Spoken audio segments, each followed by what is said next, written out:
प्यारे विद्यार्थियों नमस्कार, जय हिंद, वंदे मातरम। आप सभी कक्षा 12 वाले स्टूडेंट्स के लिए व्यवसाय अध्ययन का जो मॉडल पेपर है वो हम लेकर आ चुके हैं आपके लिए।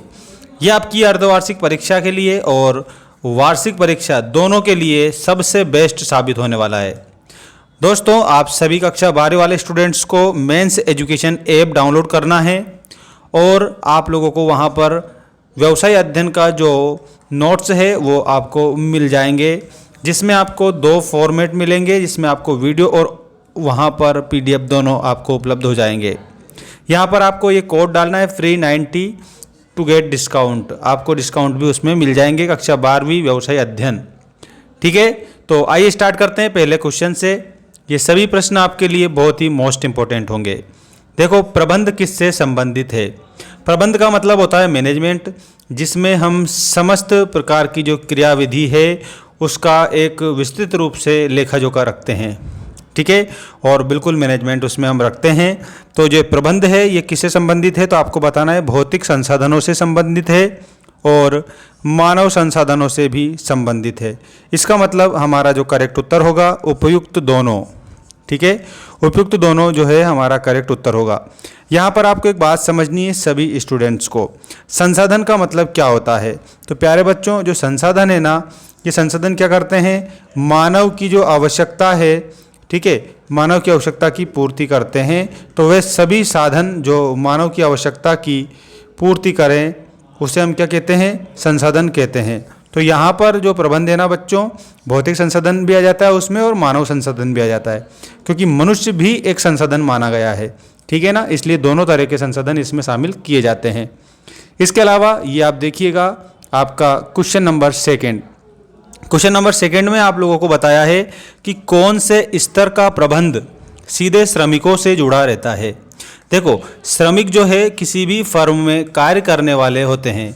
ठीक है, तो उसमें आपको बताना है। आपका ऑप्शन देखिए, उच्च स्तरीय प्रबंध, मध्य स्तरीय प्रबंध, निम्न स्तरीय प्रबंध या ये सभी। तो बच्चों, इसमें आपका जो श्रमिकों से जो जुड़ा रहता है ना, ऐसा जो प्रबंध है, इसमें आपको क्या बताना रहेगा? ऑप्शन नंबर सी, निम्न स्तरीय प्रबंध आपको बताना रहेगा। मतलब कि आपका करेक्ट उत्तर ऑप्शन नंबर सी हो जाएगा। ठीक, इसके बाद देखिएगा प्रबंध के सिद्धांत होते हैं। तो प्यारे बच्चों, जो प्रबंध है ना उसके सिद्धांत होते हैं वो आपको करेक्ट उत्तर के रूप में बताना है, विशिष्ट मार्गदर्शन के रूप में। ठीक है, ये आपका हमारा करेक्ट उत्तर हो जाएगा। अब अगला क्वेश्चन नंबर 4 देखिएगा, वैज्ञानिक प्रबंध के सिद्धांत किसने प्रतिपादित किए हैं? देखो, वैसे तो प्रबंध के सिद्धांत बहुत सारे लोगों ने दिए हैं, लेकिन यहाँ पर हम वैज्ञानिक प्रबंध की बात कर रहे हैं। तो वैज्ञानिक जो प्रबंध है ना, इसमें हमारा जो करेक्ट उत्तर क्या WF टेलर हो जाएगा करेक्ट उत्तर के रूप में। इन्होंने क्या करा था? वैज्ञानिक प्रबंध का सिद्धांत दिया था। ठीक है, अब हम देखेंगे क्वेश्चन नंबर 5।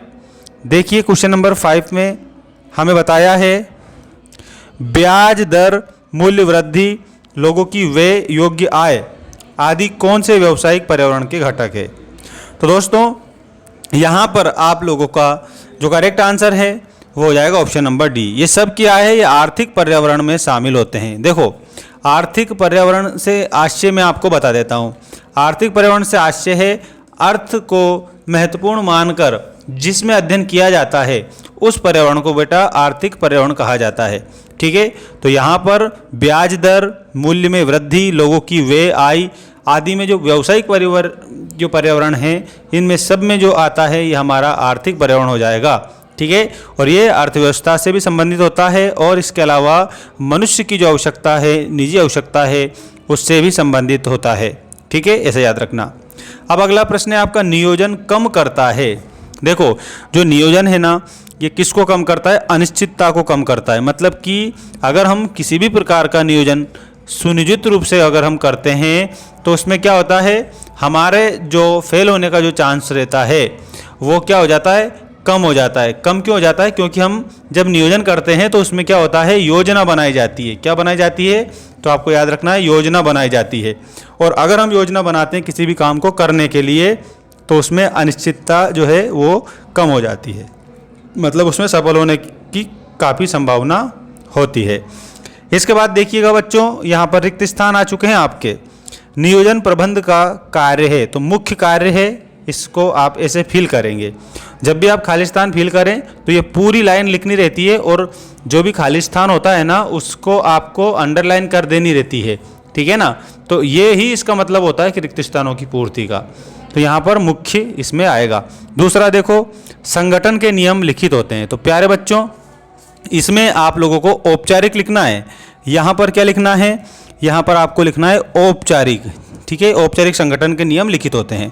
तीसरा देखिएगा, इसमें क्या दिया है, कर्मचारियों के ज्ञान कौशल में वृद्धि किससे होती है। तो दोस्तों इसमें प्रशिक्षण आपको बताना है।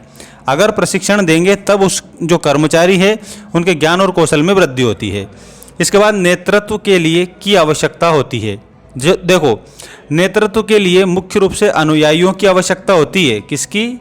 अनुयायियों की आवश्यकता होती है। नियंत्रण का पारस्परिक संबंध किससे है? तो नियंत्रण का जो पारस्परिक संबंध है वो नियोजन से है। इसके बाद वेतन में कटौती कौन से प्रकार की अभिप्रेरणा है? तो वेतन में जो कटौती होती है ना, ये नेगेटिव अभिप्रेरणा है, नेगेटिव मोटिवेशन है। देखो मैं बता देता हूँ आप लोगों को, इसमें हमें क्या लिखना रहेगा, ऋणात्मक अभिप्रेरणा। पदोन्नति भर्ती का स्रोत कौन सा है? तो दोस्तों पदोन्नति जो है ना ये आंतरिक स्रोत होता है। कौन सा स्रोत होता है? आंतरिक स्रोत होता है। ऐसा आप लोगों को उत्तर में बताना रहेगा।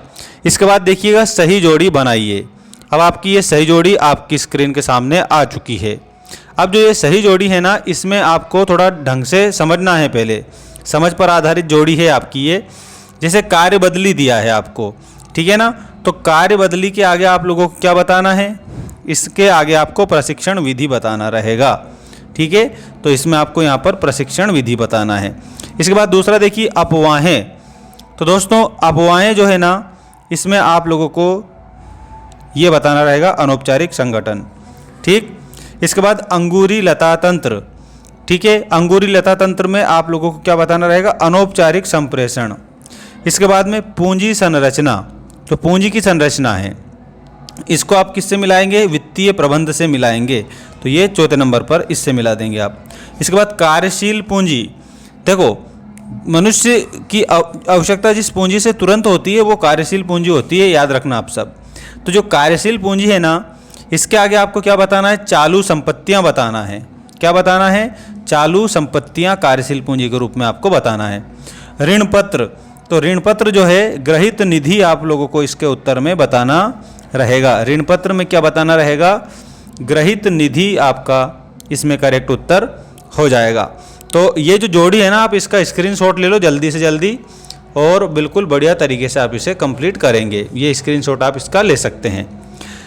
अब इसके बाद में बच्चों यहाँ पर आ चुका है आप लोगों का एक शब्द या एक वाक्य में उत्तर दीजिए वाले प्रश्न, ठीक है ना। ये आप देख सकते हो। ये सारे नोट्स हमारे मेंस एजुकेशन एप्लीकेशन पर भी अवेलेबल है। बच्चों के लिए हमने बहुत मेहनत करी है। तो आपको काम क्या करना है? मेंस एजुकेशन ऐप डाउनलोड कर लेना है गूगल प्ले स्टोर से, और वहाँ पर आपको शुरुआत में ऊपर ही ऊपर मैंने व्यवसाय अध्ययन का कोर्स अपलोड कर रखा है, जिसमें PDF में आप लोगों को सारा स्टडी मटेरियल मिल जाएगा।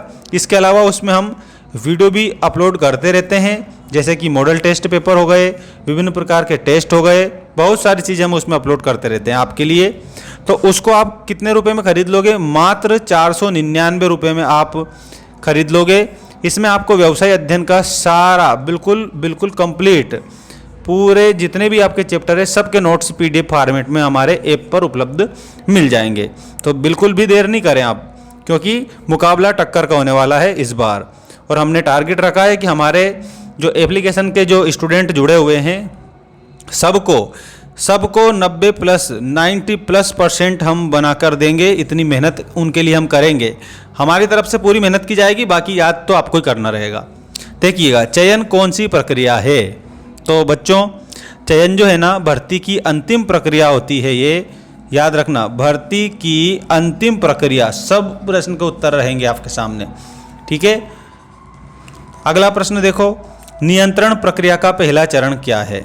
तो इसमें प्रमापों का निर्धारण करेक्ट उत्तर होगा।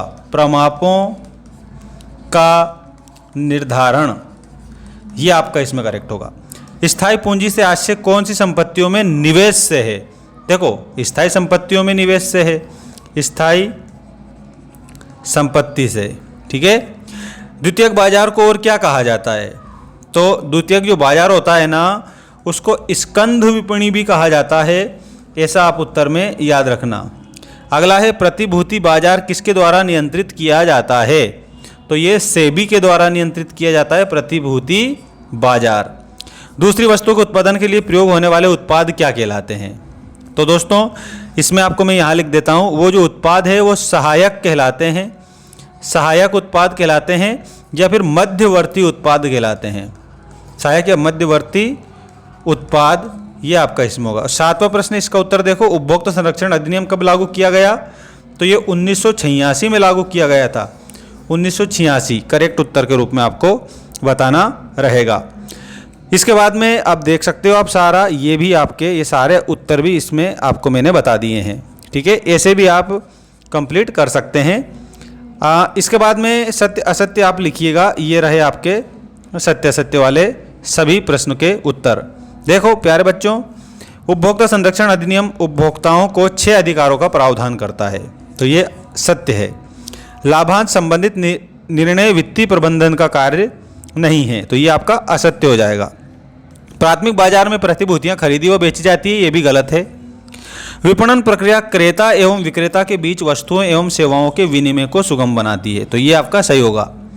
विपणन एवं बिक्री का आशय एक ही है, तो ये असत्य होगा। ठीक है, आप लोगों को इसमें क्या लिखना है? असत्य इसमें लिखना रहेगा। विक्रय संवर्धन लघु अवधि के लिए होता है, तो दोस्तों इसमें आप लोगों को सत्य बताना होगा। वैसे आपको एक बात मैं बता देता हूं, अगर आप स्क्रीनशॉट लें तो बिल्कुल जल्दी से स्क्रीनशॉट ले लीजिएगा। पहला आपका सही है, दूसरा आपका गलत है।